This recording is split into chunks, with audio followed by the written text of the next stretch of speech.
অবৈধ গাঁজার বিরুদ্ধে অভিযানে নেমে বিরাট সাফল্য দিনহাটা থানার পুলিশের। গোপন সূত্রে খবরের জেরে দিনহাটা 1 নম্বর ব্লকের আলোকছড়ি এলাকা থেকে এক ব্যক্তির বাড়ি থেকে 130 কেজি গাঁজা উদ্ধার দিনহাটা থানার পুলিশ।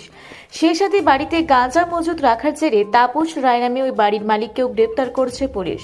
পুলিশ সূত্রে জানা গিয়েছে, তাদের কাছে গোপনে খবর আসে আলোকছড়ি এলাকার তাপস রায় তার বাড়িতে বিভিন্ন জায়গা থেকে গাঁজা কিনে এনে ব্যবসার জন্য মজুত করে রাখছিল। আর তারপরে আজ সন্ধ্যায় দিনহাটা 1 নম্বর ব্লক বিডিও গঙ্গা চৌধুরীকে সাথে নিয়ে রতন রায়ের বাড়িতে হানা দেয় পুলিশ।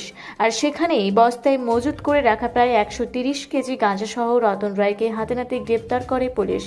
জানা গেছে, উদ্ধারকৃত গাঁজার বাজার মূল্য প্রায় কয়েক লক্ষ টাকা। কোচবিহার থেকে আবির সিংহের রিপোর্ট, রূপসী বাংলা মিডিয়া।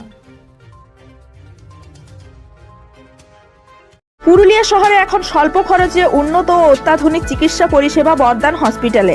এখানে general, laparoscopic, gynaecologist, paediatrician, anaesthetist, general physician, orthopaedic সহ বিভিন্ন রোগের অভিজ্ঞ ডাক্তারবাবুরা নিয়মিত রোগী দেখছেন। এছাড়াও 24 ঘন্টা বিনামূল্যে অ্যাম্বুলেন্স পরিষেবা রয়েছে, স্বাস্থ্যসাথীর সুবিধাও। যোগাযোগ করুন বর্দান হসপিটাল, রাঁচি রোড, সৈনিক স্কুলের নিকটে। মোবাইল নাম্বার 8918968624 এই নাম্বারে।